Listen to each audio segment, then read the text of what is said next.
This is The Wheel Weaves, a Wheel of Time podcast with no spoilers. Hey everyone, I'm your host Dani, and I'm the first-time reader going through this series chapter by chapter. As always, there's no spoilers past the chapter we're covering, and that means it's totally safe for first-time readers. I'm joined by my co-host Brett, who's a longtime fan, and he's guiding me on this journey.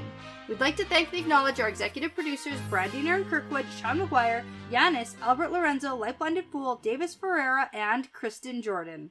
And before we get into things today, we just want to thank and welcome Steph Lutz and Nathan Sawyer to the Wheel Weaves Patreon team. Thank you so much for your generosity and your support. We really truly couldn't do this without you. In this episode, we're talking about chapters 3 and 4 of Crossroads of Twilight. Yeah, chapter 3 is A Fan of Colors, and chapter 4 is The Tale of a Doll. Yeah, I'm a fan of colors. Yeah, okay. Did you like these ones? Oh, no. I just meant I like colors, like rainbows. Oh, okay. I'm a fan of. Sure, I get it. That was it was a play on the words on the chapter title. Yeah. Okay, so the second chapter is definitely more confusing.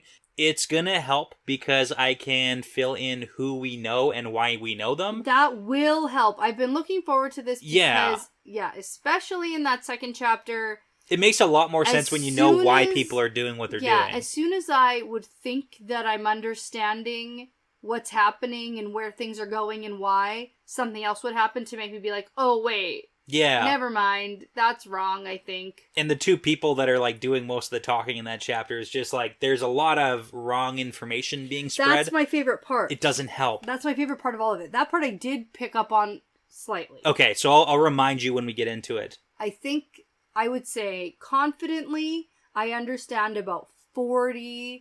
That's pretty good. Of the chapter. That's not bad. That's not bad at all. But first we got to talk about Matt and Tuon. Yeah. But before that, I get to give myself some points. Yay. For being right about something. Ooh. Yeah, for the fun fact for today. So in this episode, we get to see Matt has a memory of being and dying as Kulain. Oh. Yeah, so if you recall, back in Path of Daggers, chapter 6, the fun fact... Which I don't. That's okay. Well, I talked about the personification of death, and then I went on a bit of an internet dive and a bit of a tangent and found out some information that connected things to a legendary hero in Irish mythology, and sorry for the pronunciation because I'm going to get all these names wrong, Cuchulainn, who is connected to Cúlain's hound, and Cúlain's hound is the name of an inn we visited in Lord of Chaos, and that's the inn where Rand visits the Emond's Field girls and Alana bonds him. Ah. So I dove into the connection, and after Origins came out, I looked for the connection to Cúlain's hound and Cúlain, and I was right. Ah. I was right for the connection. I mean... Good for you. Yeah, so there is an excerpt, and I'm just going to read it out just for the record. Cúlain, so the great general Matt is... and dies as in this episode. Cúlain is derived from the Irish mythological hero Cuchulainn, and in the epic Tain Bo Cualngi, it is Cuchulainn alone who defends Ulster against the invasion of Queen Medb of Connacht. Oh my gosh. Sure. I know. I don't know. Sure it is. So that's the excerpt from Origins, and then for Cúlain's hound, it's the inn in Camelin. It recalls the Irish mythological hero again, whose name means Cúlain's hound, because according to the stories, the future or the young Cuchulainn was a boy when he visited Cúlain the smith, whose home was guarded by a massive and ferocious dog, and it attacked the young man, and then in self-defense he killed it, and then when he saw Cúlain's sorrow, he offered to serve as a guard himself, while a new watchdog was reared, thus earning his name Cúlain's hound. Okay. So that is the mythological hero. All right. All right. And just so people, if they're not aware, the Origins that you're speaking of... Yeah, Wheel of Time Origins. Wheel of Time Origins by Michael Livingston. Yes. That's right. Yeah. Now, I also get some points. Okay. This chapter. I was very focused on my thing, so you're going to have to, remind me. It's a gold star, but it's kind of a sad one. Oh, okay. Why? Of what? We'll get to it if you don't know. Okay, yeah, no, at this moment, no. Okay. All right. Well, last time we were here, Matt and that whole crew were hanging out with Luca's show, laying low after the escape from Abu Dar. So chapter 3 is A Fan of Colors, and the chapter symbol is the Idam. Yeah. Or Adam. I've been listening to the audiobook. It's you Idam? can tell. Yeah, I know. That's okay. Okay, so from Matt's perspective, that's where we're entering. He's not quite sure how he's feeling about everything going on. We're just packing up. He's given the orders that we're leaving. Yeah, it's like almost the next moment from it was the almost last like episode. Instinctual. Like he didn't think about it beforehand, maybe. Or maybe he did, but we didn't hear it. Okay. Anyway, now we're going. Oh, I know. I think I know what you get points on. Oh, anyways, sorry. Okay. Okay. No, that's fine. Let's keep going. Yeah, okay. So, we're leaving the circus, and now the dice have started up in his head again, and the only thing he knows is that something important will happen. Yeah. And he's super worried, and the people all around him start to notice, so he just, like, brushes them off and tells people to go pack. Well, it's kind of cute, because Oliver tries to reassure him, and then it's kind of like and then Matt does this whole hair tussle thing. It's pretty cute. He's, like, almost being a dad, sort of, but not really, like a little bit. Mm-hmm. There's a hint, there's a whiff. Yeah. Alright, so then, this is where Aginin stomps over to Matt and says, "We're gonna settle this now. I won't have our journey wrecked by you giving orders." Yeah. And then Matt barely even engages with her. Okay, we're gonna do this.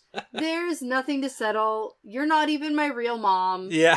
Like, get out of here. You Relax. don't get to tell me what to do. You're not my boss. And so, obviously, she doesn't like this. Yeah, yeah. So, his plan, I'm gonna go see Tuon before we leave. Well, he has to... Aginin wants no part in this. At some point, he's gonna have to talk to his future wife. Yeah. So there's a whole lot of, like, kicking rocks and puttering around. Stalling. He's gonna have to do it at some point. Right. But this gets Aginin off his back because she absolutely does not want to go talk to Tuon. Yeah, she's pretending the whole thing just never happened. Well, and she's pretty pissed off. She's like, stop calling her Tuon. Yeah. That's so disrespectful. Yeah. But that's how he's going to get rid of her for now. So she stomps away, and before Daman goes to follow her... Yeah, because anywhere she is, basically Daman is also. Sort of follows around. There's also a weird little side plot that's happening here. I don't know if you picked it up last chapters, but Daman and Aginin are doing this weird little, like, jealousy thing, where Aginin is trying to, like, grab Matt by the waist when Daman's watching, and then Daman is, like, looking down and kind of getting angry, but then that makes her do it more, maybe because she doesn't want him to act like that at all. Oh. It's, like, a very weird back and forth thing that's happening in, like, the background. Next up on the list of things I don't really care very much Yeah, about. No, that's fair. Mm-hmm, that's fine. Mm-hmm. But, I mean, I guess it's interesting. There's other things to worry about right now. I know. And tell me something that actually matters to the plot. That's what I want to talk about. Right. Yeah, okay. So, this is where Daman is going to tell Matt that he might be in over his head here, and he says, "I think she do be tougher than you do suspect." Yeah, it's a good pirate accent. It's okay. I could work on it. You just throw more do's and b's and doobies. Doobie-doos. Yeah, exactly. Yeah. You got it, yeah. But Matt's like, what are you talking about? I'm not gonna let Egyanin take charge here. She's not in charge, I am. And then Damon's like, no, dummy. Tuon. Yeah. The girl. She's tougher than you suspect. Yeah, because the whole thing is that you wouldn't be as calm as she is if you were kidnapped in the night and, like, whisked away. And Tuon is being unbelievably cool through this entire ordeal. So something's up here. Well, be careful. I've said that before, too. Sure. I think that Tuon went rather willingly into this situation. Yeah. And I'm also a little suspicious of her motives here. Yeah, but I mean, that's the whole point, is that everyone should be a little bit more on edge about why people are acting the way they're acting, because anyone who does or doesn't know any kind of prophecies it's a very one-sided thing that's happening here, and that's going to really play into it when Matt and Tuon kind of get into their weird question and answer game in a second. Yeah. Yeah. It's like they don't know each other and what they know or don't know. Right. So, like, why are we being so weird and casual about everything? Yes. Okay. Well, Matt thinks to himself, what? No, I can take care of her. She's not that tough. But then starts thinking about how he was getting his butt whooped by Tuon before Noel had to step in that night that he took her. Yeah. And so he wonders just how he's going to come to marry her. Yeah. Now, do you have any thoughts on how this is going to happen? Like, is this going to be a willing participant situation? Is this going to be... He has a couple of thoughts this chapter, like, is she going to say yes, or is she going to accept the proposal, or whatever it is now? Or is this something in the future? Because that's also half of his issue is like, is this happening now, in the future, 3 to 5 years from now? Like, what's the situation? What are we actually looking at here? I don't know. For fulfillment of prophecy. Yeah, not sure. Okay. I think we're looking at willing participants. Okay. I do think that Tuon is also somehow aware that she's fated to marry somebody. Sure, okay. Like from these lands. Okay. Probably something like that. Or seen enough porpoises floating by to be like, okay, right? Yeah, enough white birds fly or whatever it is. Yeah. Yes. It's really whatever you want it to be. It's whatever you want it to be. But then also the weird fortune telling thing. She also had a weird fortune telling thing she was mad about. Okay, from the Aes Sedai or whatever. The Aes Sedai. Or, no, the Damani. Right. Not Aes Sedai. Yeah. Damani. Yeah.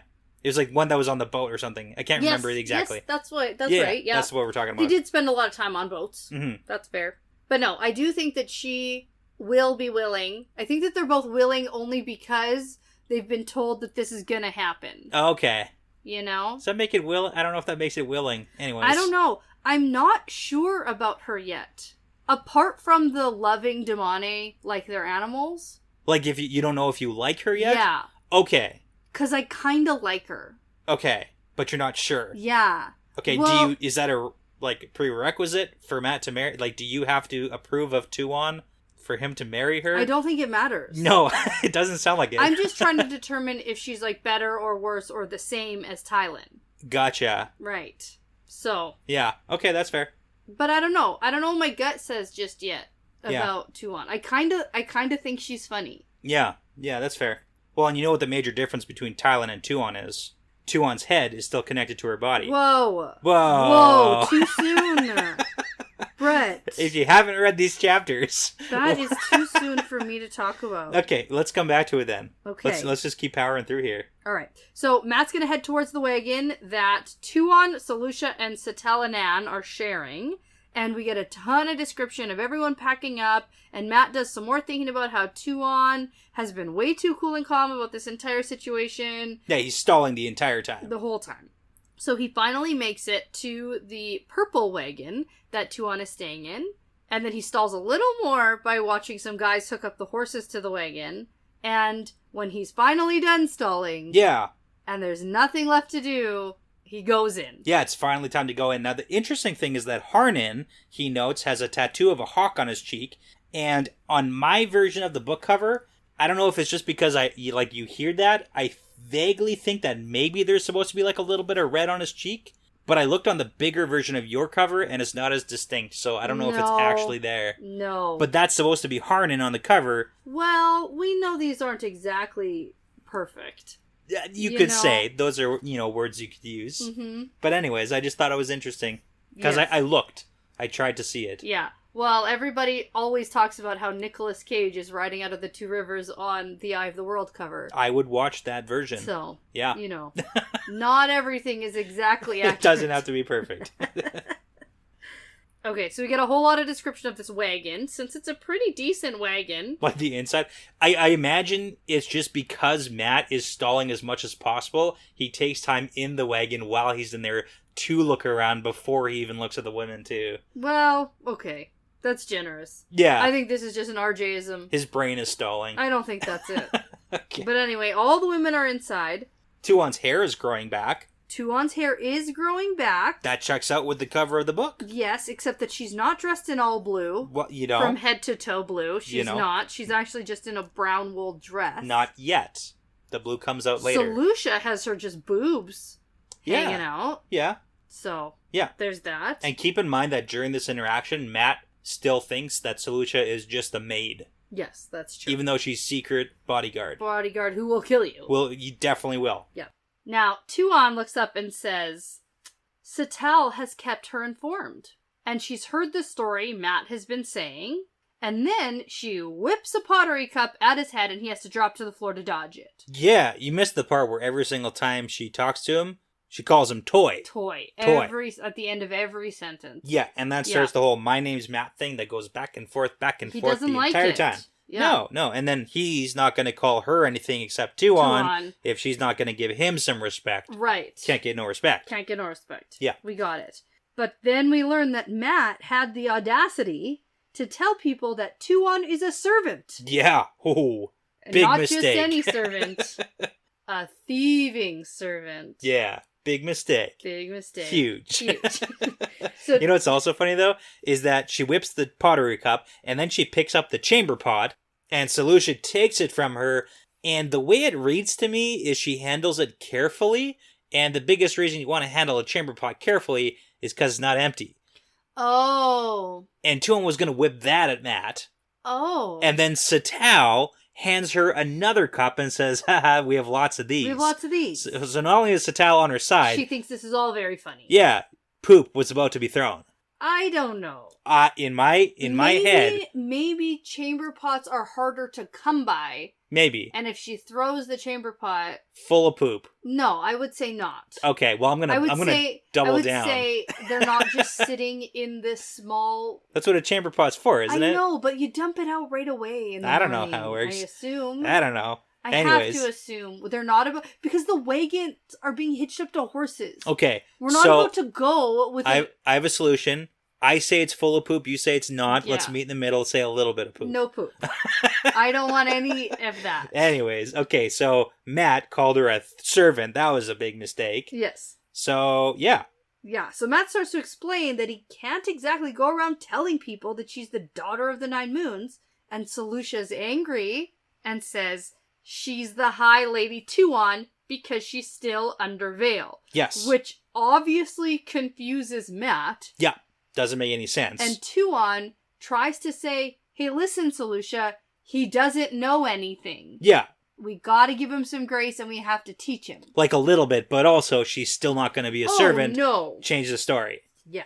But it's far too late for that. Yeah, we can't. We can't just change the story. Yeah. Well, the official story is that Tuon and Selucia are a pair of serving girls who are about to be fired for theft, and then we're going to betray Aegiannon's, like the mistress, her plan to flee with Matt, her lover. So the show folk all think it just adds to the romance of the story. Sure. It's great. Of course it does. Yeah. But Tuon doesn't actually have a veil on here. Yeah, Is not the veil metaphorical? It's a metaphorical veil at this point. But she hasn't metaphorically taken off the veil. She hasn't said, yes, this is who I am now. Yeah. It seems like that has to be a thing. Okay. Like, putting the veil on in the first place, that was the act. That's like, okay. And then you don't have to, like, have it on 24/7. Except that she did. Except I guess now it's cool. Okay. Just don't worry about it. Still under veil. Yeah. Okay. That's important to the plot. Yeah, it is. Yeah. So, Matt does promise her that nobody will hurt her, and they're not after ransom, and as soon as he can figure out how to send her home safe, he will. And she just keeps calling him Toy, and Matt doesn't like it. Yeah. Oh, I also love that at some point after the cup gets thrown, Harnan from the outside bangs on the door. He's like, you guys okay in there? Yeah. And then Matt doesn't even answer, like the guy who's supposed to be the commander here. And Satel's like, it's fine, go away. And then he just kind of... He does. He wanders off. Yeah. Good job. Like, what if it's not okay? Yeah. Matt's just, like, dead inside. Yeah. Like, I don't know. Yeah. Okay. So Tuon says she'll have to see what his promises are actually worth, as if she's actually going to go along with this plan, and Selucia does not seem happy. Yeah, no, for sure not. But Matt changes the subject and says, answer a question for me, Tuon. How old are you? Mm-hmm. Always the best question. Well, it's funny, because like we kind of know why Matt's asking, but again, nobody else is in Matt's head about why he would be asking this, especially not Tuon. And she's... Who's very self-conscious about her appearance. Yeah, a lot, which makes more sense with the whole child comment. Yeah. So... Well, to Matt's surprise, Tuon is not happy, but then she says, my 14th true name day will come in 5 months. Yeah. And then Matt feels just a moment of hope because he can't marry anyone that young. Yeah, phew. If I got like... not for a while anyway. Got a couple years. And I also want to be like, Matt, you have no idea what their customs are. Yeah. Maybe women are married at 13 in Shanshan. Like, we don't actually know. And also the prophecy just says you will be married at some point. Yeah. But like, there could be a hypothetical another daughter of the Nine Moons. It could be like 70 years from now. The prophecy doesn't say, like, as soon as you meet her, you're getting hitched. Yeah. That's not part of the prophecy. So, it's not, though. It's not another daughter of the Nine Moons. It's Tuon. Well, you don't know that. I feel like I know that. Well, you don't know that yet. I feel like I pretty much know that. You know that the same way you know that there's no poop in that bucket. Okay, well, yeah. Because that's what I want to know. Yeah, that's fine. All right, but then she goes on and says, oh no, hold on a minute. You keep your birth names here, weirdos. Yeah. This will be my 20th naming day. Why? Are you scared you stole a child? He's like, no, because you're going to marry me, so... Yeah. Yeah, he doesn't actually say that, but... He tries to put up... I was just making conversation, just wondering. Yeah. It's just a normal question to just ask women you steal. For sure. Totally reasonable. All the time. Well, that's what I was talking about, the one-sided prophecy deal. He knows, and we know that he knows, but nobody else knows. So it makes his line of questioning super weird. Well, it also makes her line of questioning super weird. Yeah, let's get to it. Okay. So she starts asking him some weird questions. Question number 1. Where is your ring? Yeah, the big old signet ring. And he's like, well, I don't wear it all the time. Yeah. And people know that I have that. Yeah, like that's and a very... I will be recognized. 100%. Now, do you remember what's on the ring? A fox chasing some ravens. Not ravens specifically. Birds. When he first describes it, yeah, it seemed to have startled 2 birds into flight. Ooh, okay. Yeah. And then he thinks of himself as chasing Elaine and Nynaeve. Yeah. And he's the fox. It was very funny. And he likes foxes because of the whole fox medallion. Which is weird that he likes foxes, considering his encounter with the weirdo alien. They're not foxes. They're just like fox adjacent. Yeah, but we had this conversation that would already. Make me wary of foxes also. They're fox-like. They're not foxes. You can't blame foxes because of fox-like creatures. I sure can. Rude. Anyways, okay, so that's a weird question. Where's your ring? Yeah, it's and Matt strange thinks that he, she even commented on it. Yeah, super weird. But no time for that now. Because Tuon asks, do you remember Hawkwing's face? Yes. Yeah, okay. And everyone is pretty surprised by this strange question. Mm-hmm. Good thing Matt's a really good liar. He feels the smile freeze on his face. Yeah, he's just doing the T smile like, Yeah. Shoot. And he thinks, what does she know? How can she know anything? And then he gets flashback.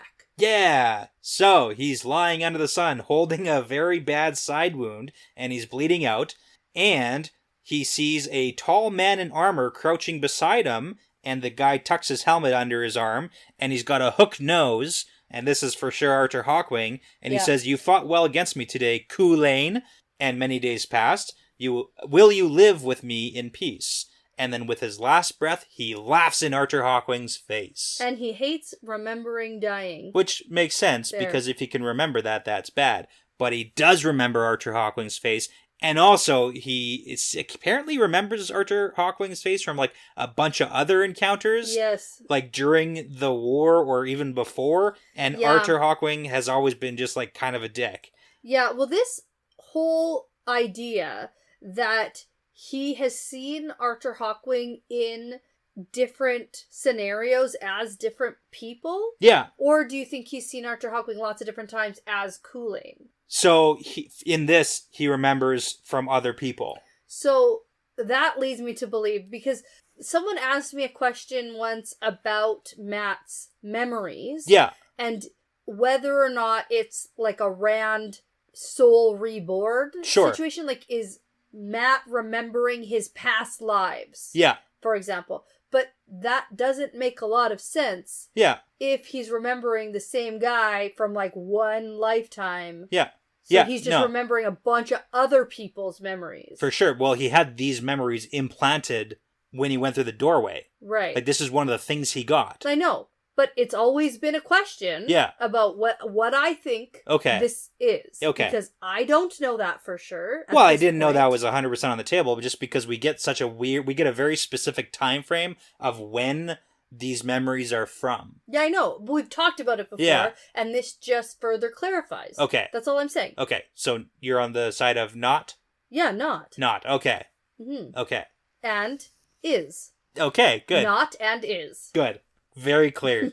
I'm glad we made that clear to everybody. I think this whole thing is super duper interesting. Yeah. I love this little tidbit, and I think that this is what made me go, Tuon. Like, she's so much more of an interesting character than I originally gave her credit for. Okay, cool. And I just think, like, the plot So thickens. what's up? What's up with it? What's up with the question about the ring? What's up with the question about seeing Archer Hawkwing's face? Keep in mind, Archer Hawkwing was at the Battle of Falma. He's one of the heroes of the Horn who came to fight. That's true. Hypothetically, Matt is not the only person who could have seen Archer Hawkwing's face. Okay, that's a stretch, I think. Well, like, they literally talked to him, Archer Hawkwing, at the Battle of Falma. No, like I know we talked with him. I know that. Okay. But, like, It's just like there's other people who could. That's not what I thought of. Okay, that's fine. Yeah. Maybe because I'm led to believe... Anyway, it doesn't matter. I think that Tuon is a much more interesting character at this point, and I'm happy for furthering the plot in kind of an unexpected way. Okay. Does that make sense? I guess so. Okay. So, Matt pulls himself together, and he thinks really carefully about his words, because he's gonna have to lie really well here. Yeah. And he says, "Of course I don't. Hawkwing died 1,000 years ago. What kind of question is that?" Okay, question for you. Did Matt lie convincingly here? No.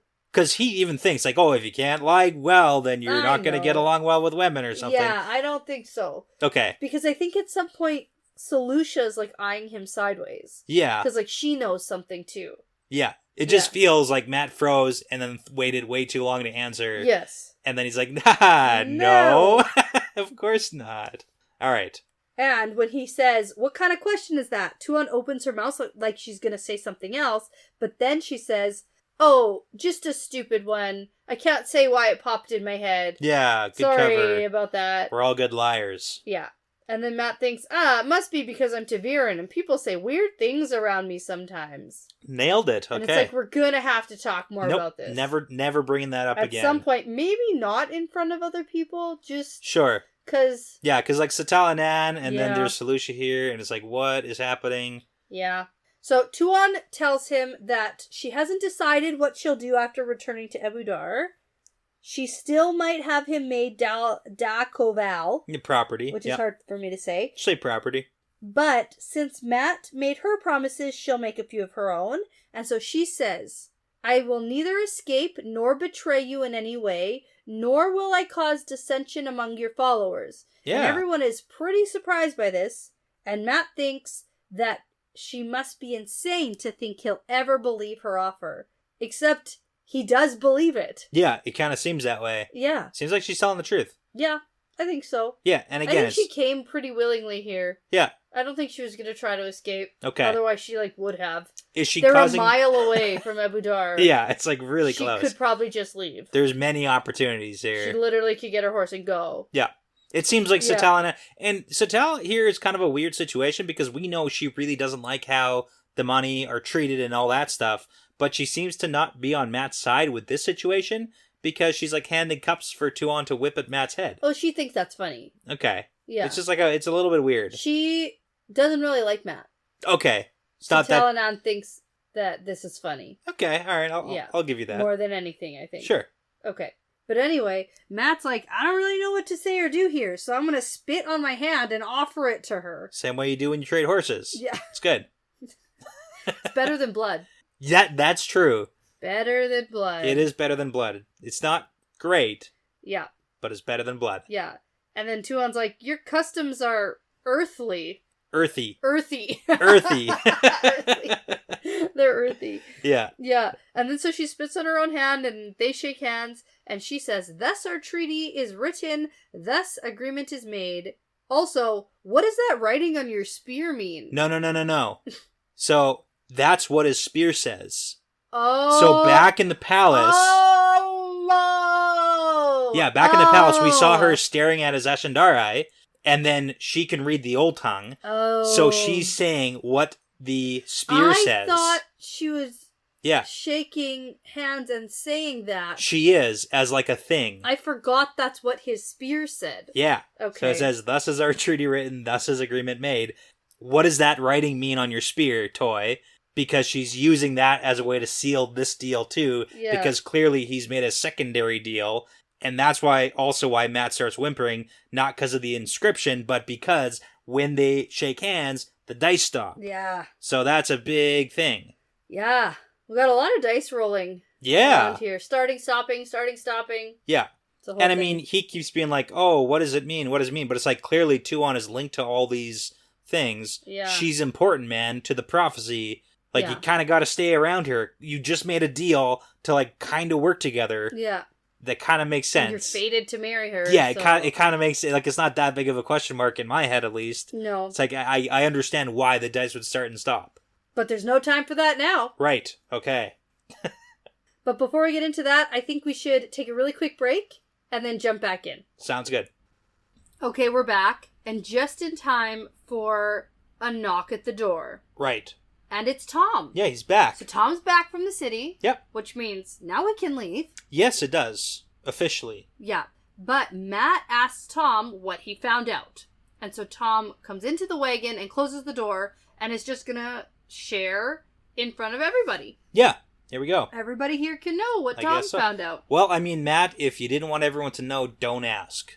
Don't ask here, don't right? Ask here. Yeah. Yes. Be like, hey, let's go away and you can tell me what you learned. No, I agree. I always just think it's funny when people just start talking in front of other people and it's like, well, I guess it's okay to tell now and just like knows all this now. Yeah, it's cool. She's, We're all in it together. Exactly. I also like that. Break out into song and dance. Oh, man, let's not. So, Selucia is also. Okay.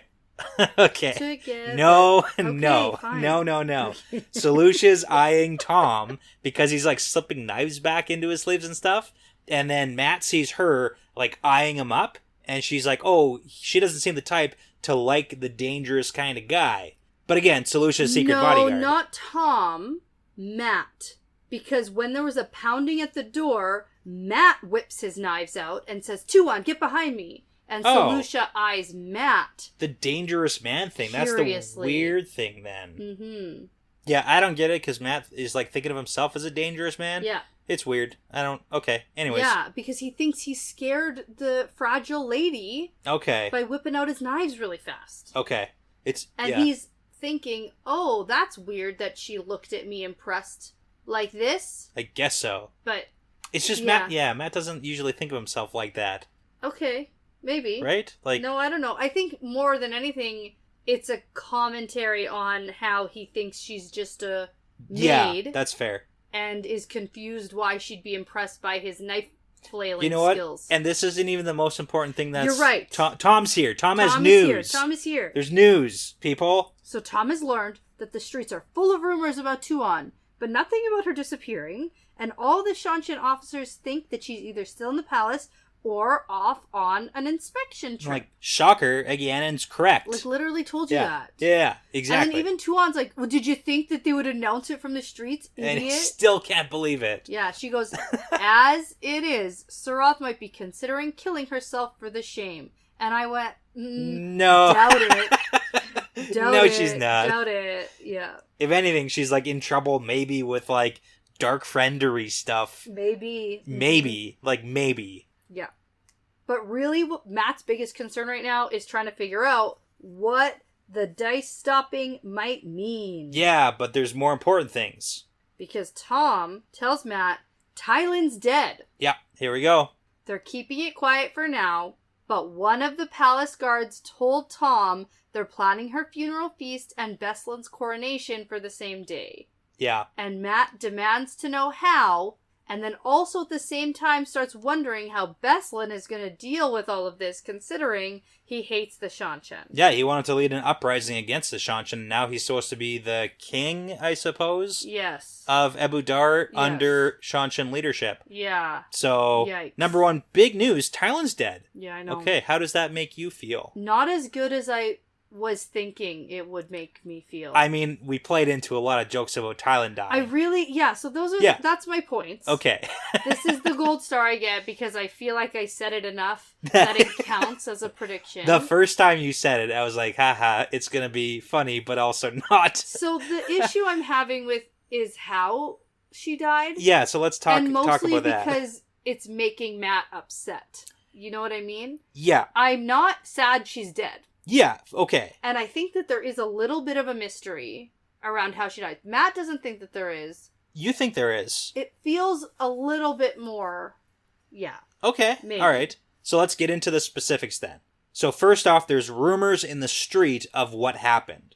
And the rumors are that the Shanshan have settled on the Aes Sedai for the blame because Thailand swore Shanshan oaths. So this was some sort of like vengeance play from the Aes Sedai, and that fits into the Shanshan narrative. But you forgot the gruesome details. Right. Which when I first read it, I was like, oh no, because I thought she was going to be found dead in her bedchamber the morning after they left, still bound hand and foot, just like suffocated or something. Okay. And I was like, oh no. Okay. This is going to be really bad for Matt's, like, psyche. Yeah. Like, Matt is not going to be okay knowing that he caused Tylen's death because something happened and she just, like, died tied up. Yeah. You know what I mean? That would probably be worse. But then the sentence continues and it says her head had been torn off. Yeah. And Matt says the Windfinders, and then this is where we learn about the Aes Sedai rumors. But I do have something to say, because I know that Matt lands on Golem. Sure. Because that's clearly, like, her head's been torn off. Like, Aes Sedai aren't going to tear anyone's head off. Well, there's only, like, two things that can do that. One is the power. Yeah. And then two is the strength of a golem. Right. And if you have a third option, like... Well, yeah, my third option is her head wasn't torn off. This feels like a Dobrain in Kyrian situation. Okay. Because the rumor with the crazy maid in the palace in Kyrian was Dobrain's head has been chopped off. Right. And he just had a cut on his head. Okay. So not torn off. I mean, it probably is. Okay. But you're hedging? I'm hedging. I'm keeping that in the back of my mind because that was my first thought. It was like, is it though? Because we just heard that, and then when we got there, it wasn't the case. Okay. Right? And so this is just rumors from the street. Yeah. So... Okay, so... Yeah. But let's talk about that. So the Shanshan settle on the Aes Sedai. The likelihood of the Aes Sedai legitimately being ones who separated her head from her body or killed her, that doesn't really make sense for anything the Aes Sedai are doing. And Matt's like, that doesn't make any sense. And Tom's like, it might be a political answer, and it seems like they actually believe it because the Windfinders were running away like way too hard to stop and go out of their way. Yeah, and like take vengeance on Thailand for not her. And the demonic kennels are nowhere near Thailand's apartments. Yeah. And at the same time, where Matt's like, it wouldn't be Aes Sedai, and Tom's like, I know, but they believe it. And Selusha's like, yep, Marith Damani checks out. They suck. Yeah, well, because they're clearly making an example to scare other leaders into not swearing to the Shanshan. Mm-hmm. Yeah, so like it kind of fits with what the Shanshan think about the Aes Sedai, but it doesn't really make sense. Even so if Selusha's like, yep, so checks out. If it's not Aes Sedai, if it's not the Windfinders, and it's not the Golem, then who is it? What would be another option be? Do you have anybody else on the table as suspicious? No. And I mean, moving into it, Matt does kind of make a compelling case. Like, it doesn't really matter that she was tied up. That wouldn't stop the Golem. No. But the Golem was looking for Matt and has been, and he comes across some easy prey. And it's like, literally, the Golem has been murdering people around the countryside all for gruesomely. Weeks now, I guess. Yeah. So it kind of tracks with the gruesome nature of the killing. Yeah, I know. If it's to be believed that her head was torn off. Yeah, okay. That's pretty specific. Yeah. I have to say. It's another random murderer going around the city. Yeah. Okay. Yeah. I'm okay with her being dead. I don't like the repercussions for Abudar, although the thing about that is she was just going along with it, and she was just going to turn into a Shanshan, so it doesn't even matter. What's Beslan doing now? Yeah, not good, Yeah, probably. what's he gonna do? Is he gonna accept this coronation title? Is he just gonna, become his mom and... I don't know if he has a choice but to accept it at this point. Well... But I think that... You have a choice with the Shanshin, but the not accepting is, not great. Just look at Amathera. Mm-hmm. So, hypothetically, he could not accept it. No, that's what I'm saying. Yeah. No. I think that he'll probably accept it and then either be, blackmailed or... Okay. Threat of... Something. torture if he doesn't. He's in a bad place, and that's kind of bad for him. Yeah. But we'll see. All right. Because there's not much he can do, I think. Start more riots. Start more riots. Yeah. Yes. Good thinking. Yep.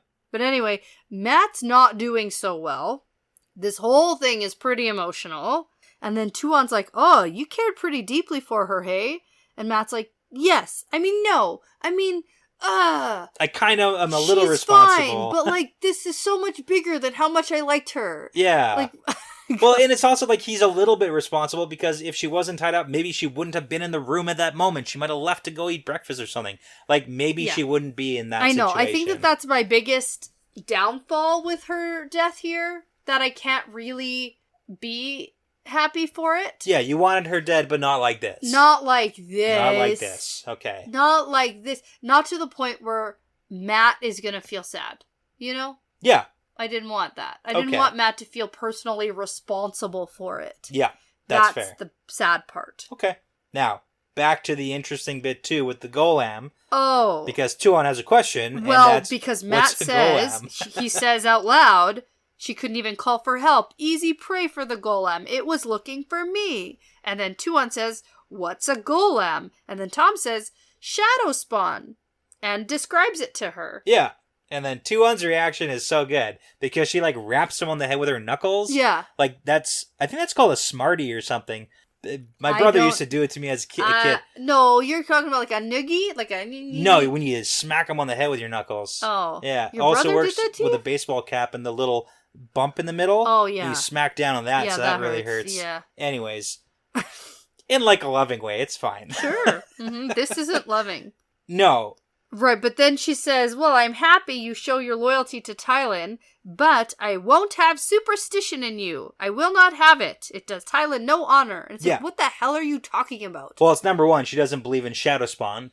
Oh. That's the thing. She's don't talk about superstitious nonsense because shadow spawn aren't real. So we have another group of people who don't think shadow spawn are a thing. Oh, no. But also, Tuon is the most superstitious person. Yeah, that's clearly but it's not superstition definition of, because it's hey, they're real omens. And they're real. It's not. She's not superstitious. They're not imaginary. She's just a little stitious. But she doesn't want any stition in Matt. No stition. No. Don't be stitious. Yeah. Not even a little bit. But now there's more knocking at the door, which cuts their conversation short. And Blarick, Jolene's warder, pushes his way into the wagon and is like, hey, Matt, Jolene wants to talk to you right now. And it's come on, man. Yeah. No, we gotta, right? It's super important. we're literally in the middle of talking with Tom, who just got back from the city. We're talking to Tuon, who Blarick has to know who that is. Yeah. It's good. And I like that we get maybe a little hint of a jelly monster from Tuon. Well, Tuon demands to know who Jolene is. Who's Jolene? Yeah. Who's that? I don't think she's jealous. Matt thinks she's jealous. I know what Matt thinks. Yeah. I don't think she is. I think she's just genuinely curious and needs to know everything that's happening all around. Okay. More than anything. It seems like she's been pretty sheltered in this wagon, too. Yes. For the most part. Yeah. So Matt ignores her and tries to tell Blarick, I keep on wanting to say Blarick, that he'll see Jolene once they're on the road. But that's not going to be good enough because she wants to see him right now. And then Tuon asks again, who is Jolene? And then Matt thinks she sounds jealous. And then he says, a bloody Aes Sedai. And then Tuon's jaw drops from shock. So shocking. And then he leaves before she can say anything else. Yeah, okay, that works. So, now, we're entering into Act 3. Right. Of this chapter, yeah. So it's pouring rain now, and Matt and Blarick splash their way through the circus, which is basically all packed up. They're doing a pretty good job. It's 3/4 way done. Yeah. They get to the wagon where the Aes Sedai are, And Jolene's other warder is already up in the driver's seat looking ready to go. But before Matt can go in, Blair stops him and is like, hey, listen, we're happy you got her out of the city and everything, but this can't continue. She can't share a wagon with these other women anymore, or it's going to be trouble. Yeah, it's going to blow up. And it's like, it's already blowing up. Yes. So as a reminder, we've got Jolene Edicina, Teslin as the Three Aes Sedai, then Bethamin, Rena, Seta as the Suldam, and they're all crammed into the wagon. Yeah. Like, it's not great. It's not great. It's not great. But now Matt's annoyed because it seems like Jolene is just going to whine about the accommodations again. Yeah. It's like, you pulled me away from this for this? Yeah. And so he climbs inside and sees a bit of a face-off. So we have the Aes Sedai are in one corner, and they are mad. And the Suldam are in the other corner, and they are mad. And that's about it. That's about it. That's good. Thanks. So Matt starts here by saying that this better be important because I just learned that the Golem killed Tylan the night we left. Yeah. And nobody cares. No, nobody says anything. Nobody even is like, what? Yeah. It's not important. Oh my god. Not as important as this. Yeah. So Jolene says, Blair told me the show is already about to move and you must stop it. We must abandon the idea of going to Lugard for the time being. We must take the ferry across the harbor and go to Ilion. Yeah. And Matt's like, this is so bad. What? This is the worst idea she's ever had. That's the stupidest fucking thing I've ever heard. Because not only will it take all day just to get everyone turned around to the ferry landing, but it also means going into the city. Like into Abu Dar.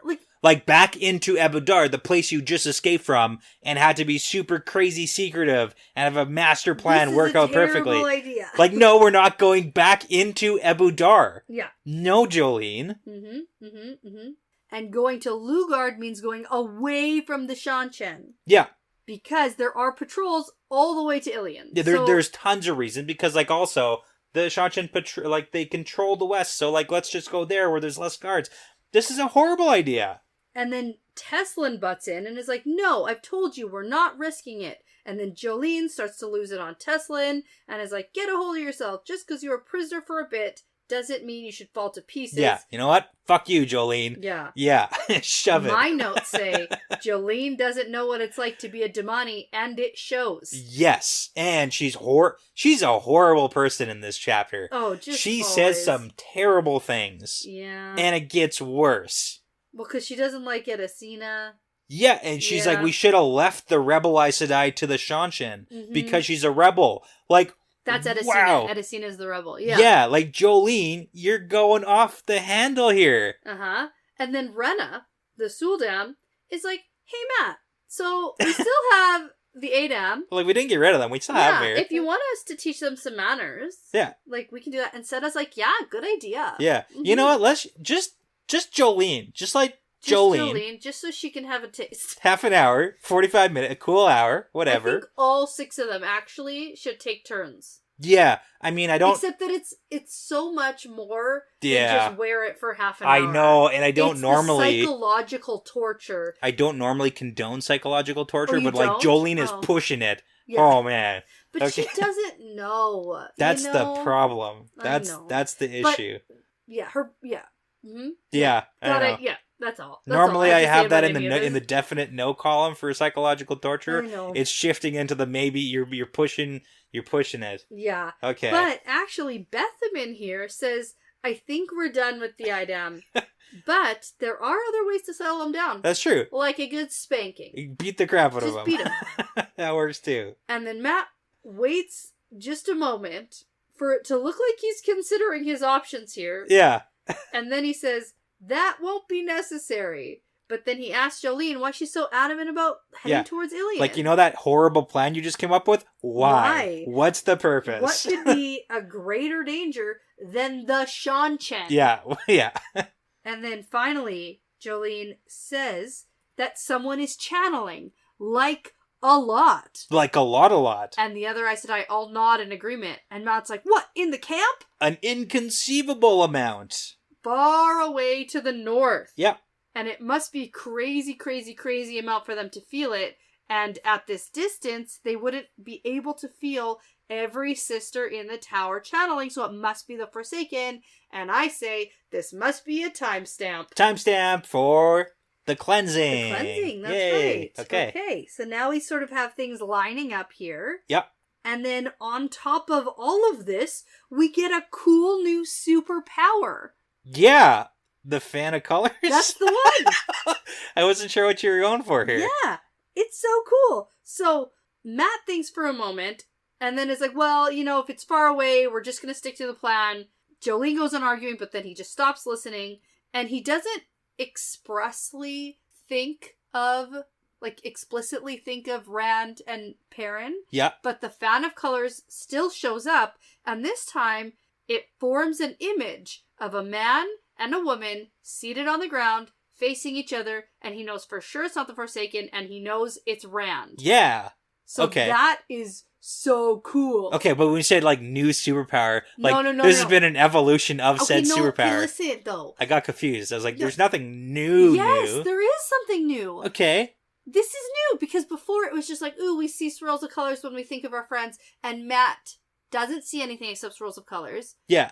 Perrin doesn't see anything except swirls of colors, and Rand was starting to see the image of a face, but not one he could really see. You're confusing Rand's swirl of colors with his other seeing faces, though. But also when he thought of his friends, or Matt, yeah, he would see swirl colors and almost see a face. Yeah, he is getting that, but then he also has... Rand's a separate issue, because there's, like, also other dude. I thought the face... There was two faces he's seeing. Yeah. Because he was almost seeing a face with the colors, too, I thought. There's, like, the other dude. The colors Maybe. are specifically for the boys. Yeah, no, I got that. Okay. But and it then almost other feels face thing are we is... going to be able to, like, FaceTime?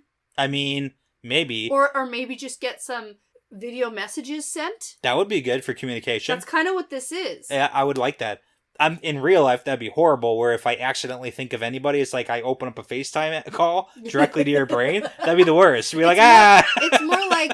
Okay, so this is more like Rand has sent Matt a picture. Okay. He sent him like a video okay. of what he's doing. I like it. Okay. That's kind of fun. Okay. This is really cool. I like this. So the end of this chapter is Matt thinking, what was Rand doing when the dice stopped? Cool. Do you think the dice stopping have anything at all to do with Rand and the cleansing? Sure. Or is it like the events with 2 on? Yeah, sure. You can't have both. You can't have both ways. Who's to say? Not me, that's for sure. No, Doesn't he have more than one dice rolling around up there? Not all the time. Yeah. Okay. Mm-hmm. Yep. Okay. It's plural dice. Next chapter. Plural dice.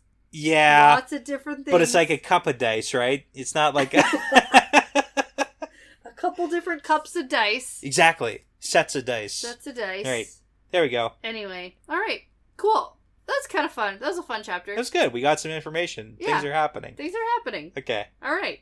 Let's take a quick break and then we'll jump back in.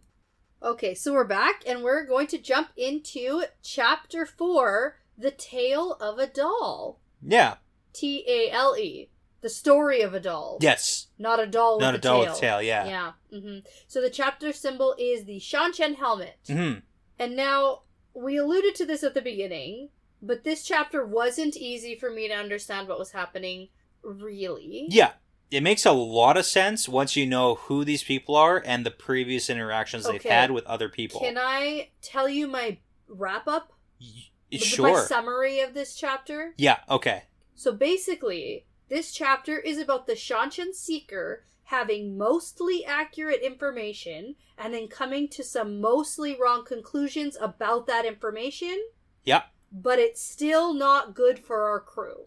Yeah, that's actually a really good, good summary. Okay, so we don't have to go through it, or... Yeah, we're done. I think we could do a little bit of a better job. But that's basically it, right? It gets so much funnier, though. Okay. It gets pretty funny. We should talk about the Mountain Tribe guy? I mean, yeah, we could talk about him. He plays a pretty... You know, there's a lot of extra world building. There's so much world building. Oh, you're excited about that. I love the world. So RJ does a thing where, like, any named character literally has at least, like, a page of background information of written story. Yeah. Anybody who's named, named character. Guy, he likes eating rats, but he will not eat a lizard. Because of some reason, but it's like, don't do it. Don't. Probably good advice, because... Why? I mean, he's like a mountain hill tribe and their people are like, don't eat lizards. Usually that kind of thing comes around from like people eating lizards and then dying because they're poisonous. Oh. Or whatever. So like historically, if your culture has like a don't eat this lizard creature because like a bunch of people died probably in the past, it's like probably just don't do that. Yeah. Like that's where a lot of those kind of traditions come from. Uh-huh. Okay. Is from not wanting to die from said not thing. Not wanting to die. Yeah. All right.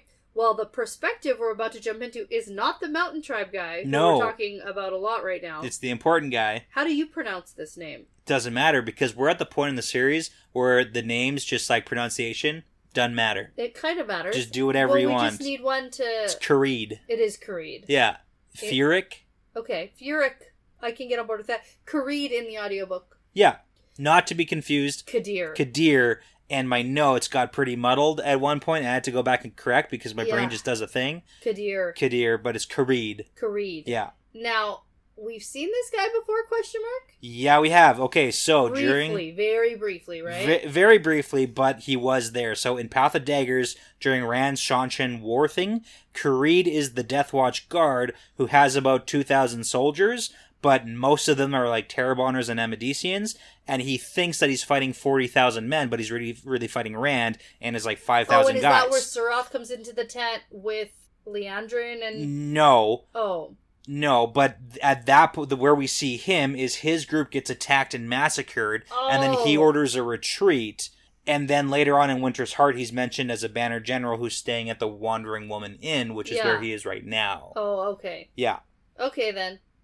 Yeah, so we haven't seen him a ton. He's a Death Watch guard. He's not like a commander. He wasn't back then, really. He was sort of, but he got promoted. I see. Basically, because of the Rand Shanshan battle thing, he got promoted to banner general, which is what he is now, and he's here at the Wandering Woman Inn. Okay.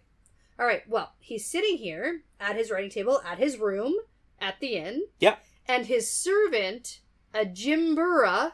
Ajimbura? Yeah. Ajimbura. Sure, yeah. Do it. Is the mountain tribe guy. Yeah, who sticks a rat. Mountain tribe in Shanshan. In Shanshan, yes. Right? Yes. Okay. And he's been in service for like 20 years to Kareed. And Kareed's like, oh, it's kind of weird that he's wanted to be my servant. Yeah, because I almost killed him a couple... There's a whole backstory. But also, he tells him, you're not going to eat that here. You're going to go do it. Because he kills the rat. Now, interesting. We got rats around. Yes. And we know rats are spies. That's right. But, good note that since Setelanan sold the inn, the place is falling apart a little bit more. Is that good? No, interesting, I said. Okay. It's interesting that she was very proud of the inn she kept. Yeah. And it's true. Yeah, that's a thing that can happen sometimes. Okay. But yeah, you were going to say, if he's going to eat that, he's got to clean it in the stable yard out of sight. Yeah, because like Kree doesn't want to see that. Nobody wants to see that. Yeah. And the dude was, even after 20 years, he was going to do it right here. Yeah. But like, don't. Yeah. And also, what's a little bit important to the later plot line here is he specifically drinks from a cup that's actually the top of someone's skull. Mounted in silver, though. Yes. Or plated in silver. Yeah, so you will notice if you get close to it that it's somebody's skull, but you won't necessarily tell from far away. Okay. And that's important later on. That's the Ajimbura's... Ajimbura's cup. Yes. Yeah. Okay.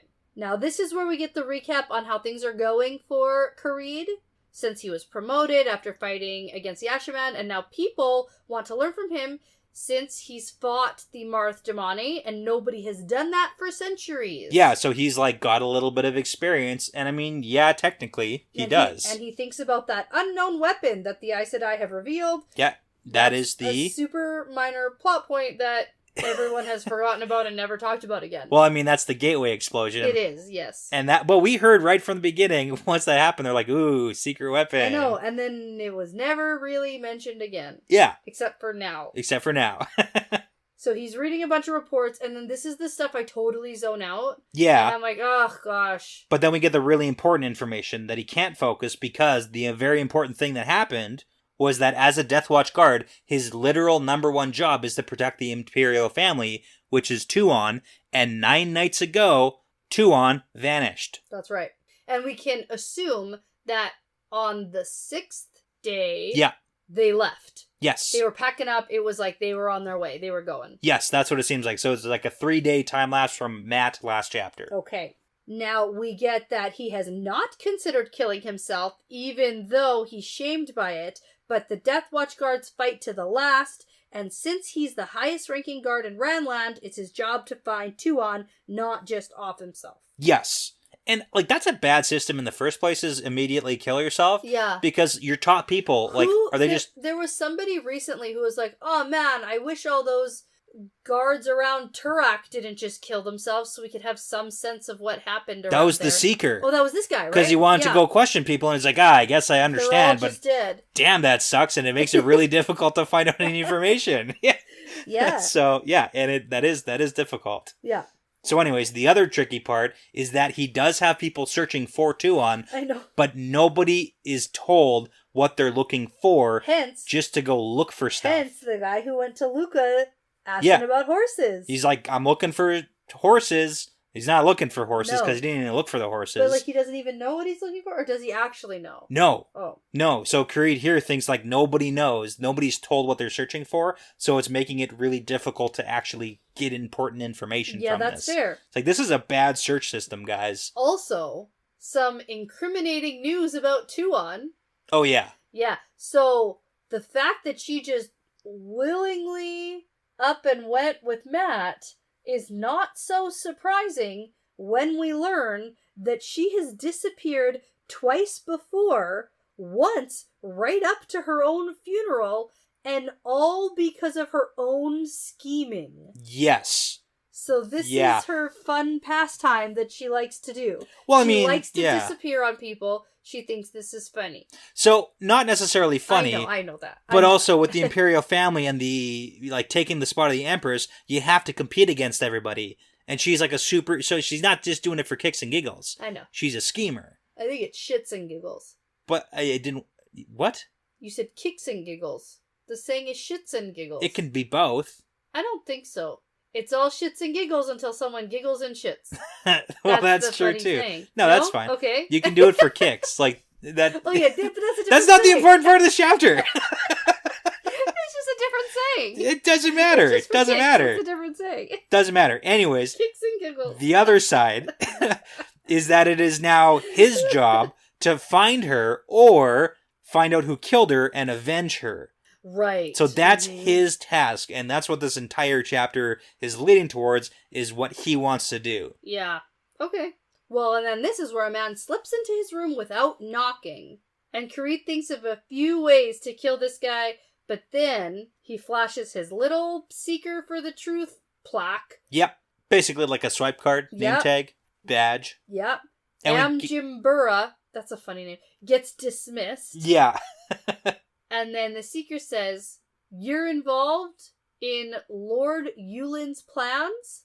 I wouldn't expect Death Watch guards to be part of that." Yeah, and so we also know Lord Yulin a little bit. Okay. So he is Air Captain Yulin, and we saw him also during Rand's battle with the Shanshan, and that's when the High Lady Suroth ordered that Yulin keep all the flyers out of the air, because she knew stuff that nobody else did, because she's a dark friend. That's the meeting I'm thinking of, I think. Yeah, and then Yulin is also at the end perspective of the sequence when he orders the retreat for the Shanshan after the second devastating defeat of the ever victorious army. So yeah, so we kind of know him, and now we know there's like a little bit of something going on between Lord Yulin and Kareed. Yeah, but Kareed says you must ask Lord Yulin. Loyalty to the Crystal Throne is important, followed closely by knowing when to keep silent. Yeah. And this is a bold move not to answer a Seeker, but it does throw the Seeker off balance a little. Yeah, so hold on. There's a little tidbit here that's really important. So when he says that, like, hey, you look like you're scheming with the Air Captain Yulin, who like deals with all the Rakens and stuff, Kareed moves some paperweights off of a map of Tarvalin and lets it roll up so that the Seeker can't see what the map is. So. But then the Seeker, he tries to regain some footing and he says, "You must be proud of your sons. 2 are in the Death Watch Guard and the 3rd is listed among the honored dead. Your wife would have been proud." Yeah. And then this is very unusual and he knows a lot about him. And then, so he does something he's not really supposed to do. And he says, what is your name, Seeker? Yeah, it's a very tense situation, and like half of this chapter, they're both thinking like, are we going to try and kill each other? Yes. So there is a very real sense of danger where it's not necessarily illegal to murder each other, but it's frowned upon at least. Yeah. But if you can hide the body, then it doesn't really matter. But I could also sense that each faction, like Death Watch guards and Seekers, think of themselves as superior. Yeah, and they're also similar because it gets pointed out that they're both Dakoval, so they're both considered property to the Crystal Throne. Ooh, okay. So they're also like on that same level, so there are some similarities, but notable differences. Okay. Now, the Seeker answers and says his name is Moore, and this is the guy we know, right? Yeah, so what's really important for this entire little paragraph that he's going to move into, this story time, is the previous story time that this Seeker had with Bethamin back in Winter's Heart. So just as a recap, so this all kind of like makes sense now.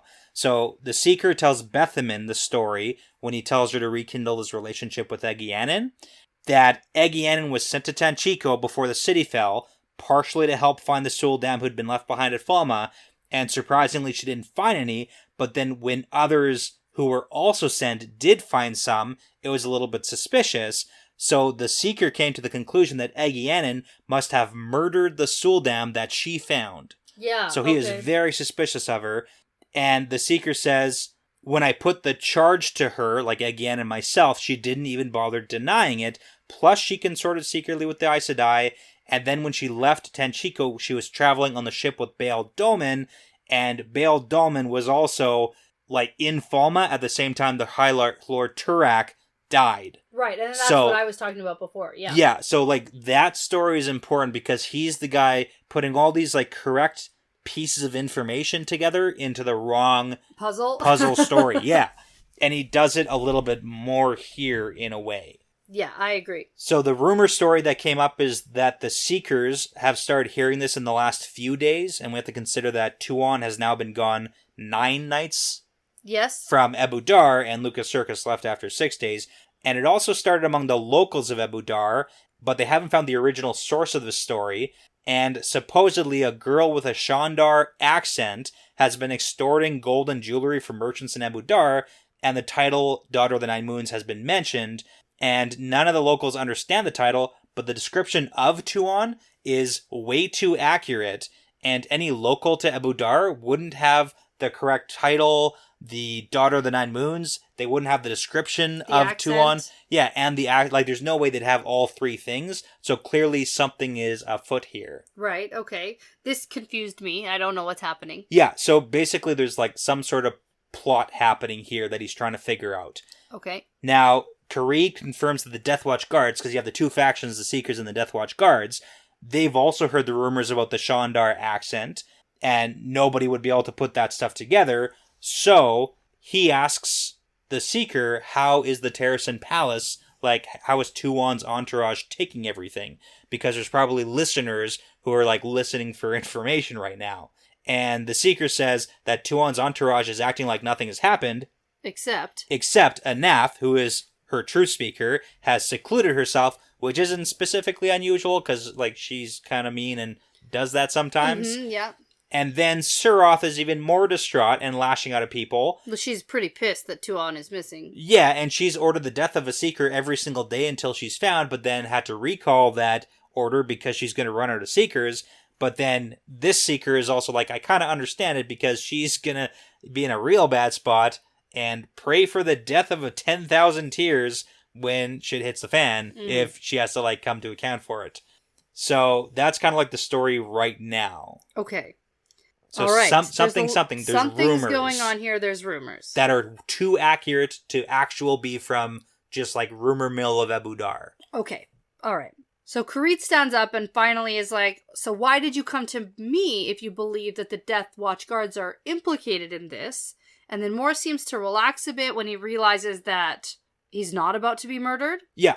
And he, like, asks for a drink, and this feels like a whole thing. It's kind of weird. It's very tense. But Moore does his best to regain some of his composure, and then he rattles off some of Karit's history. Yeah. Like some of his accomplishments and his whole backstory. Basically, Tuon is his favorite, and he really wants to be close to her and protect her, and, oh, she gave him a doll. Yeah. Which he kept. Yeah, which is, so Death Watch guards aren't supposed to be attached to anything, so there is a pretty long backstory, but the important thing is that 3 separate times he has tried to get onto her personal bodyguard. Personally, like, requested. Yeah, even though he was, like, a bodyguard to the Empress at one point, too, like, and he's got tons of accomplishments, so it might just be a checklist of why he came to this guy, because the loyalty might truly be there to Tuon. But also, there's a possibility, like, is this guy super suspicious also? Right. Because you have to understand that Karede and Mor don't trust each other fully at all. Yeah. And Karede is even thinking, like, does this Seeker have, like, a separate side game? Is this all a big concocted story for his own maneuvering? Yeah. So that's not helping. I also sort of got the feeling that Mor thinks that Karede is not above, like, bending the rules a little bit. Yeah. And I think that that's what he kind of wants here. Well, you need someone who's going to kind of bend the rules, because there's probably some things you're not supposed to be doing that are going to have to be done. Yeah. If they actually want to find Tuon. You have to talk about. Yeah. Right? So, okay. So, Karede keeps his face smooth as he hears this whole story, and he thinks back to Tuon giving him this doll, and then he says, well, why did you come to me? And then Mor tells him about this whole convoluted thing about a bunch of information that is true. Yeah. But this is the thing where he's piecing it together wrong. Yeah. So let me see if I picked up what happened here. All right. And you can correct me along the way. Like Mor's telling of the story? Mor's telling of what's happened. All right. Okay. So he says, the night Tylan was murdered, 2 Damani were taken from the palace as well. So that's good information. Both former Aes Sedai. That's true. That's true. Yeah. Karede understands that anything right now should be looked at closely, but he's not sure what this has to do with the other rumors floating around, which is kind of funny, because the Seeker guy is connecting everything. Yeah. And Karede doesn't really connect anything. Well, he hasn't been shown the murder board yet. Oh, yeah. Like, the Seeker has, like, a complete connecting the dots thing.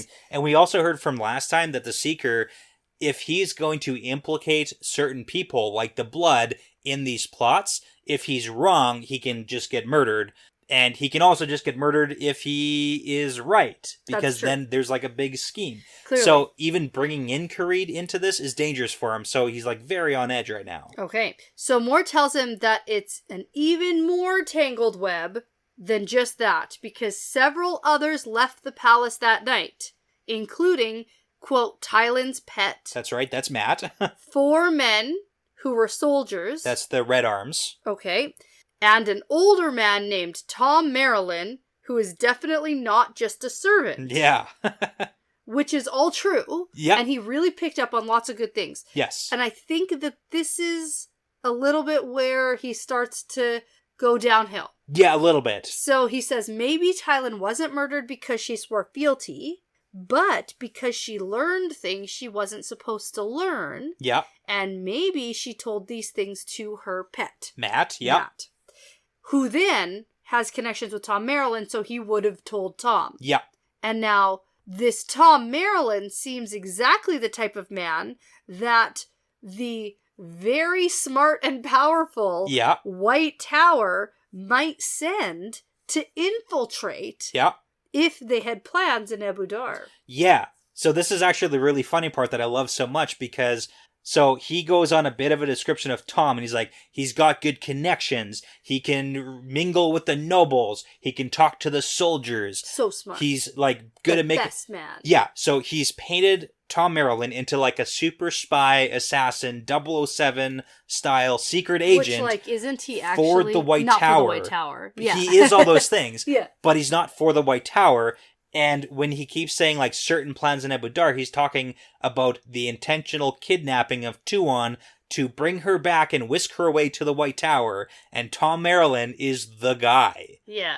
And I love it because he's so close. Well, I also just have to love the Shanchan's non-understanding of the Aes Sedai and the White Tower. They just don't get it. Because the White Tower right now has no idea, number one, who the Shanchan really even are. Yeah. Like the ones who aren't captured right now. Yeah, right? like the White Tower, in the White Tower, the Amaryllis Sea, like even Egwene barely they have no clue. Never mind knowing that they're in Ebudar, knowing who Tuon is to capture her. Yeah. Like, they are giving the Aes Sedai so much credit that it's comical. Oh, I know. And even when you say Egwene, it's kind of funny because, like, yes, Egwene knows the dangers of them, but from everything we've heard, she has no idea the extent of where it is now, as opposed to where it was in Falma,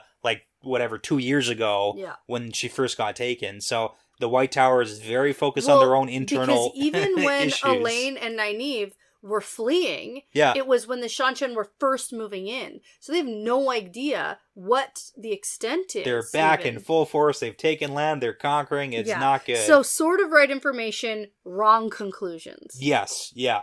But like Tuon was whisked away. Yep. But just not by Tom Arrowlet, sort of. Or by any real... Yeah. And, like, there's Aes Sedai there, but also... It was just coincidence that she was following Matt around. Yeah. And then she was like, yeah, okay, I'll come with you instead of killing you. Yeah, and that's the great part about the Seekers. Like, he's kind of getting the right stuff. Almost, but not quite. Not close enough. All right. So, Karee thinks about all this new information and starts to realize that maybe Tuon's disappearance isn't some part of the contest to succeed the Empress. Yep. But maybe it is the White Tower who had plans to whisk her away. And they sent their very best man, Tom Merrilin, to do it. And if not, then maybe the Seeker is up to something on his own here, so we're not quite sure what's going on. Yeah. Now he's just, like, super suspicious of everything. And then Mor is going to launch into an even more tangled web of events that he's piecing together. And the way he's stringing everything... It's really starting to make sense to him. Yeah. And we could totally see, like, yes, of course this makes sense. Well, and he's, like, it's almost like confirmation bias where it's like, yes. yeah, it makes sense. Let's keep going with it. Yes, I totally got this. Feels like one of my predictions that comes out on the end to be completely wrong. But you're, like, close. Yeah. It's like I have all the right information, but I put it together... Just a little bit wrong. So wrong. But let's get the rest of this information out here. Okay. So the two Damani who were taken out that night were taken out by a Guinan who has had close dealings with the Aes Sedai before. And so clearly she released the other Damani to cover her escape. Yeah, which again, close but not quite. Because like Matt was right there. Matt did it. Yeah, Matt did it. And it wasn't to cover the escape. It was just to let other people escape. Yeah, but it also really covered their escape. It certainly did. So... Now, the Seeker knows that she left the city the same night with 3 Damani in her group, which doesn't quite add up. Nope, but they're trying to figure that out. She also was with Tom Merrilin and the others. Right, the mastermind. Plus, he's identified the Sul Dam she used, and 2 of them, Rena and Seta, have close connections with Suroth, who also has many connections with Aes Sedai. Yeah, so it's all kind of coming together here. Now, he also has figured out that the third Damani is possibly someone important to the Sea Folk or an Aes Sedai who is hiding in the city. Yeah. So, like, he's right. Yep. He's getting really good on this stuff. I know, he's trying so hard. And maybe Suroth is getting herself into trouble because she's being implicated in this, like, mastermind scheme of dealing with Aes Sedai. And she does, because she's a dark friend. When this Mor guy was talking to Bethamin before... He had mentioned that he's suspicious of Suroth. Yeah. And it goes all the way to the top, so that he's in a dangerous situation right now. Yeah. So now Karee is starting to understand Suroth might be plotting with the Aes Sedai, and he thinks that maybe she's corrupted some of the Seekers above Mor. Which is why he can't go to his superiors. Right. And the White Tower must have sent their best man to carry out certain actions. He thinks it's all very possible because... He had been told to watch the blood for over-ambition, because there's always the possibility that so far away from the Empire, some of the blood might try to set up their own kingdoms here. Yeah, and we saw that from Tuon on the ship, when she's like, oh, Suroth, doing a good job, but let's check her ambition just in case. That's right. Now, Karee asks if Mor knows a direction that they're headed in, and he says north, because Johanna was mentioned at the stables, but that seems like an obvious deception. But isn't that kind of north? Or is it east? Yeah, no, Johanna's north of where they are, technically, but he's saying, from what we know, they headed north, and at the stables, they kind of let it slip that Johanna was the destination. Okay, but the final destination won't be Johanna. That's an obvious misdirect. They're going to change direction at the first opportunity. Yeah, so they may have left north, but they're not going to necessarily stay north. Okay. So Karit tells him, "You've given me a lot to think on," and Moore realizes that that's as much as a commitment as he's going to get right now, and so he gives Karit a final warning that whatever he's going to do, he must do it quickly because we have no time. No time. Because all these rumors are like way too accurate to be completely false. Yes. Now, the Seeker leaves, and then Ajimbura comes back in. Yeah. And we're going to consider Tuon's disappearance for a moment. Yeah, and then it's time to write some letters. Let's do it. Let's do it. Let's get moving. Because these letters that he's writing have to get sent to Captain Musenji, who is the commander of Tuon's personal bodyguard. Oh, okay. So he's a Death Watch guard, and all the Death Watch guards are for the Imperial family in Tuon, but this is very specifically Tuon's personal commander of the bodyguard. For her, just her. Okay, got it. So anyways, that's the instructions that he's sending, and that's what we see later on come to fruition. Okay, and then we're now going to jump into a time lapse. Yeah, till like the next day. Yeah, to the next afternoon. And Karit is crossing the harbor on a ferry with his horse, and he thinks with luck he has a day or two before anyone realizes he won't be returning to the inn anytime soon. Yeah, so he's leaving and he's scheming. Mm-hmm. So when he's off the ferry, he rides off and he reaches the Ilian Road. We get lots of description of the northern edge of the Rahad. And then a few hours later, he's in the countryside and he sees a lot of merchants and stuff. And then he finds where he's going. He sees his servant guy and he rides into the forest. Yeah, so this is important because when we saw Matt and crew, they were heading north on the Great North Road. Oh, okay. He's heading east on the Ilian Road. Okay. Across the harbor that... Yes. What's-her-face, Jolene, wanted to cross. Yes. Okay. To go east. Yeah. Yeah. And this is a few days after. Yes. So it's like we don't actually know where Matt and crew are actually headed. Mm-hmm. We don't know if Johanna is actually the destination. Okay. Like we do know that they were taking the Great North Road and they were going north and kind of like northwestish because that's the direction of Johanna. But we don't know if that's where they're staying. And we have this guy going well, and we don't know where Luca's show is going. And at what point are Matt and them going to leave? Like, are we staying with the circus forever? Probably no. I mean, like, it is good hiding. Yeah. Like, let's stay with them for a little while. Long enough to, like, get your own routine down and your own act? Well... Right? Do you want to perfect that? Yeah. Well, we already know Julian has an act. Right, yeah. He's really good up on that tightrope. Yeah. So there you go. Slackline. Yeah. Okay. Yeah. All right. So we're going to meet up with this captain. Yeah. What's the name again? I think it's Musenji. Sure. Okay. Or Musenj. Okay.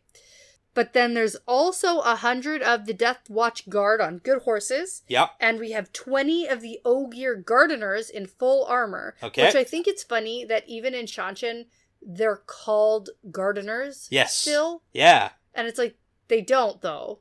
Well. They don't. Well, they might still garden a little. People's heads, they trim them off their bodies. Okay. As a gardener would. Maybe in their spare time. Like the garden. They're still gardener. They're still Ogier. They're just really angry.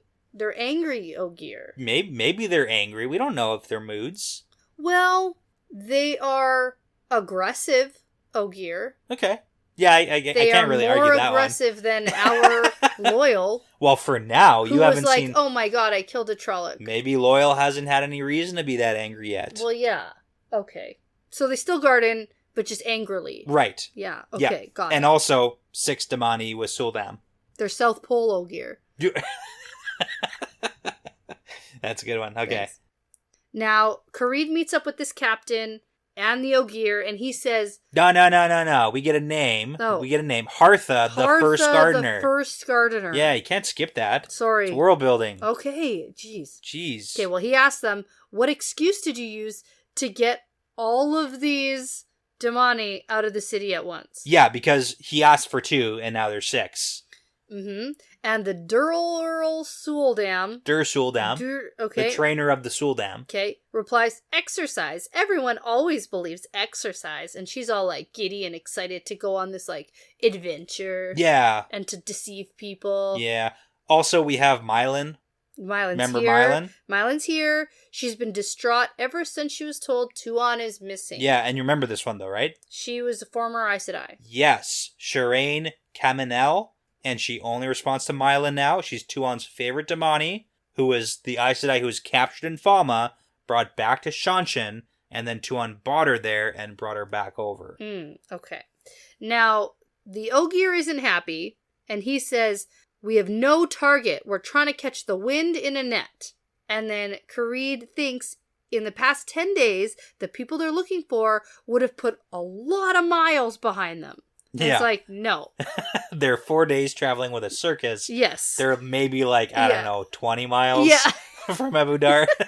They're actually really close, probably. They're actually really, really close. Like, how fast does a whole circus travel? Plus, you know what? The best the White Tower could send would not be so blatant as to just head east after trying to pump up the Johanna story. That's too obvious, yeah. It's too obvious. And so they're not stupid enough to head too close to north, but, like, we're not really sure where we're going to go. Yeah. We still have lots of area to search, so... Yeah, the crafty Tom Maryland, though, he's being crafty for sure.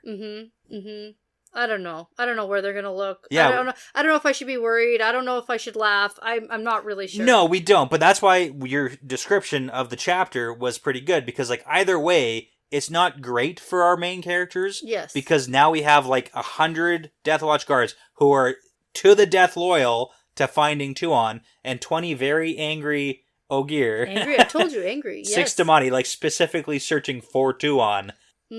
And maybe they'll, like, fan out. Well, it sounds that way. It doesn't sound like they're all going to march together. Yeah. It seems like they're going to try and spread the net wide and, you know, a couple here, a couple there, take a different road. But it's not probably going to be great. Yeah. Not great for sure. So off they go to try to catch the wind. There we go. Let's do it. Or let's not. Do we want them to find Tuon? No. I mean, if they do find Tuon, currently Tuon's, like, okay with her situation, right? Yeah. My idea is that if Tuon and Selucia stay with Matt and Egyanin and Bethamin, and maybe she'll actually learn about the Suldam conspiracy. Yeah. And maybe her whole world will be a little shaken, and maybe she'll start to come to terms with the Damani not being... Sure, yeah. Like, that's like my ultimate goal for this. That's your dream? Because how do we live with the Shanshan, right? Yeah. That's the problem. Well, yeah. When they're the stronger force, you kind of have to. Exactly, but I don't love their... Like, we have to abolish slavery, people. Right? Okay. You gotta stop it. Yeah. And so maybe with this group, she'll maybe learn some things. Maybe. But also, like, that kind of thing doesn't specifically happen overnight. Like, and how does Matt marry somebody who loves chaining up women who can channel? That's true, too. If it's a completely, like, we're 100% on board situation. Yeah. Or are we just, like, going with it? I don't really know what's happening. Yeah, it's tough to say. I'm just going to read and find out. We're at such a crossroads right now, would you say? How many times are you going to say that? I could fit in like 10 to 15 more times. Wow, okay, that's as many episodes as we're going to have. We'll say it at every episode. No, that's all of them. That's at least half of our episodes for this book. Okay, well, we're doing 2 chapters next? Yep. Okay. So, before you go and have a lot of right information and come up with some pretty wrong conclusions, I'm going to say that this is part of the pattern now. Yeah, it's part of the pattern.